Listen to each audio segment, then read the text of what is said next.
Darlings, it's Mummy, Sybil Brunson, and I'm coming to you from my little driveway garden. I just thought I'd give you a quick tour now that Memorial Day is behind us.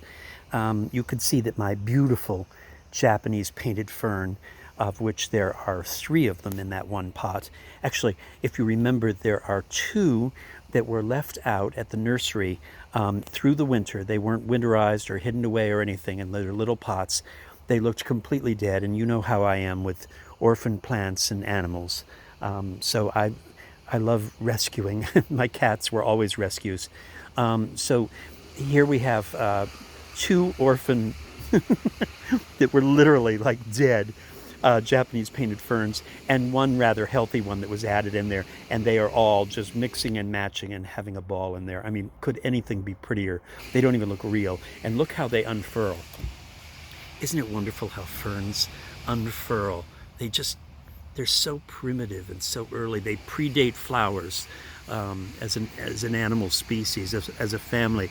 They predate flowering plants, but they're filled with wonder. I mean, you look at them and you know that dinosaurs walked right by these and probably stepped on them and ate them, which I think is very disagreeable.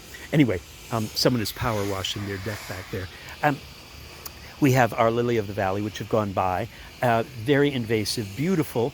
I thought they were dead hostas last year when we moved in here, but here they are, and they're quite lovely. Some irises. You could see my Siberian irises. Thank you, Kimberly Young, for identifying these. They're going by, and I'm going to have to thin them, I think. Here are 3 little yellow marigolds, which I had planted over there where the peonies were. They came up. The peonies weren't there when I planted those little marigolds, and the peonies shot up and overtook everything around them and swallowed everything. And so yesterday I did something that I never do. I dug up plants and risked killing them to rescue them and transplant them. My marigolds have fainted. If you look at them, they've sort of collapsed. I'm going to trim the blossoms off and let the plants sort of expend all their energy on rescuing themselves, but I fertilized them and did what I needed to.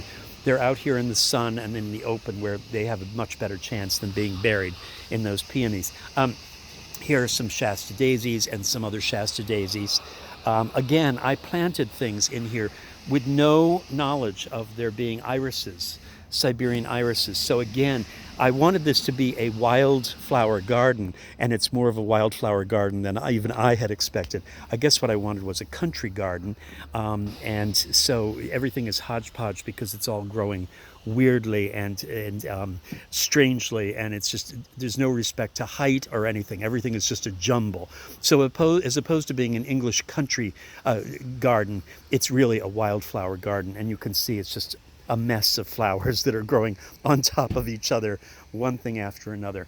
Coreopsis, beautiful salvias, they're doing really well so far.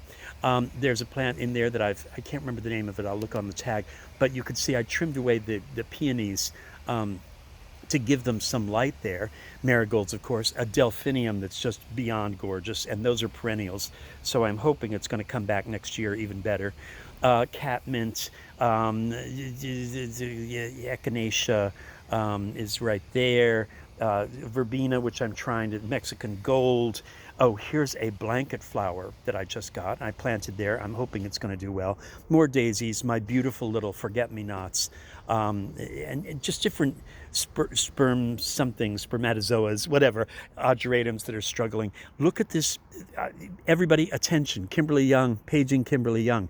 My bush, which is getting sick, but I'm trimming it and trying to shape it and make it wonderful, is blossoming with these absolutely breathtaking little white flowers, and it's attracting bees, and there's a faint scent to it, very faint, but it's actually, there are bees coming to my garden for the first time.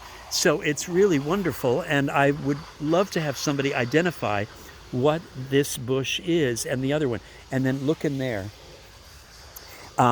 We have, because I've put suet out, we have the most beautiful gray birds. They're almost like mockingbirds. I've got to find out what they are. But they are determined to eat that suet. And they're actually getting as friendly as my little chipmunk is. What else can I show you here?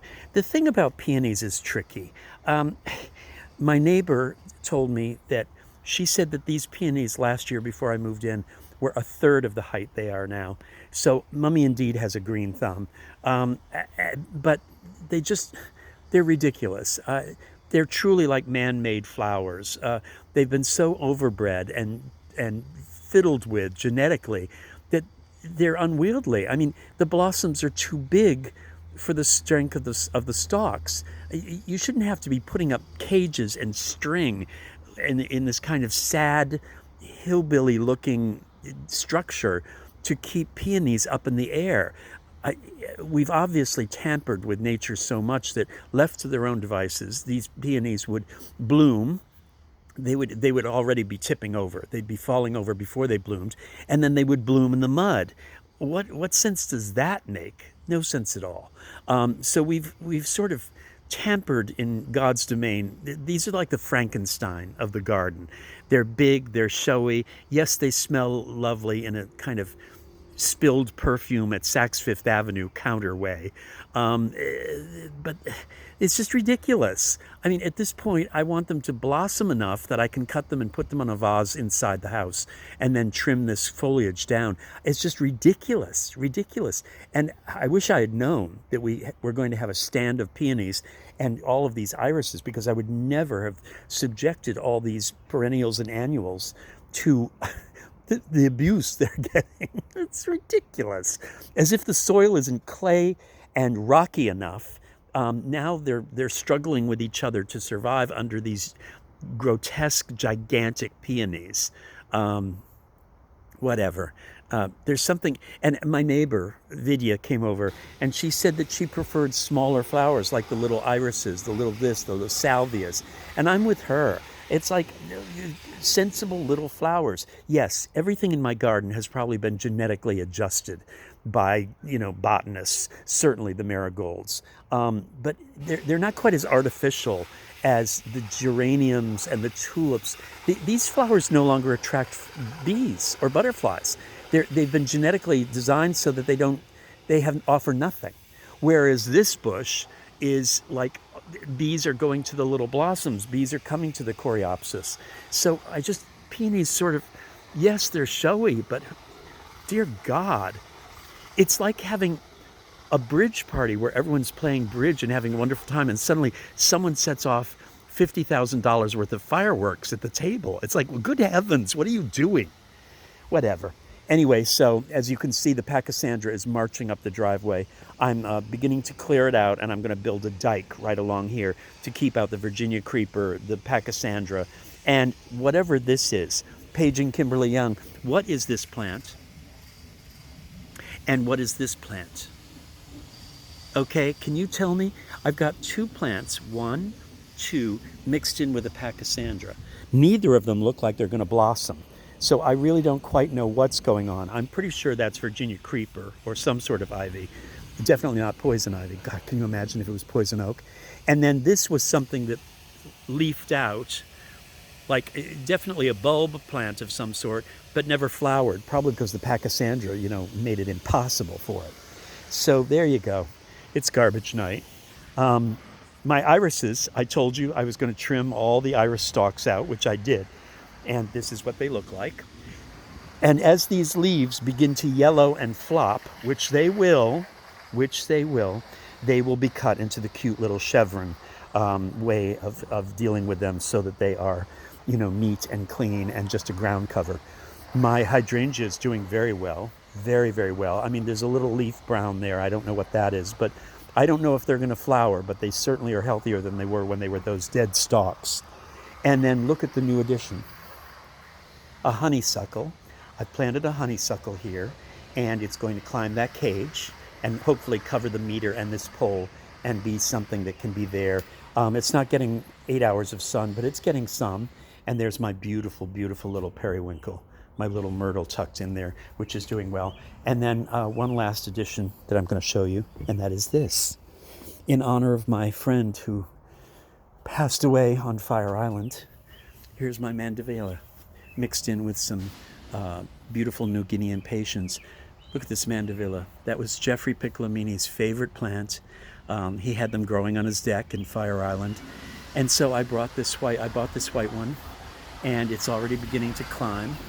And this will climb and be all over our railing by July. And it will always remind me of Jeffrey and how much he loved his garden and loved my garden. And so that's nice, a little mandevilla. I'd love to have it live through the winter, but up here it's very hard to get plants to survive without a greenhouse. So I'm just going to have to let it go the fall. But if I figure out something, I would love to move this pot into a place where it could be, and the New Guinean patience might go, but certainly the mandevilla would be lovely, as the way they do in Florida. They have fences of them, and the stems become like tree trunks. They literally are like trees. Mandevillas become tree-like ivies, or vines rather. So I don't know. Maybe I'll figure that out somehow. If anyone has a suggestion, please help me. And of course, my maidenhair fern, which now needs a pot because I took it out of this pot and I put the mandevilla in. So now I've got to put my maidenhair fern in a nice pot, and that will certainly carry over through the winter in the house. So this is the view from my front porch. I wish I could show you my chipmunk. He's not out. I wish we had some cardinals here, or the blue jays, or the woodpeckers that come. The bird feeder seems to be during a break right now, but one bird will come over and suddenly I'll have 20 in there, all racing around, chirping and singing and speaking and arguing about stuff. So this is my little driveway garden, such as it is. I can't look at things hard enough. I can't look at the bees in that bush hard enough. It's what Emily says in our town. Oh world, does anyone know how wonderful you really are? Anyway, I remind you, as I remind myself, be in the world and of the world. Be present. Be mindful. Be grateful. Everything you see and smell and touch and taste and hear and hold in your heart and your hand, everything is borrowed. It's all only borrowed. Talk to you later, darlings.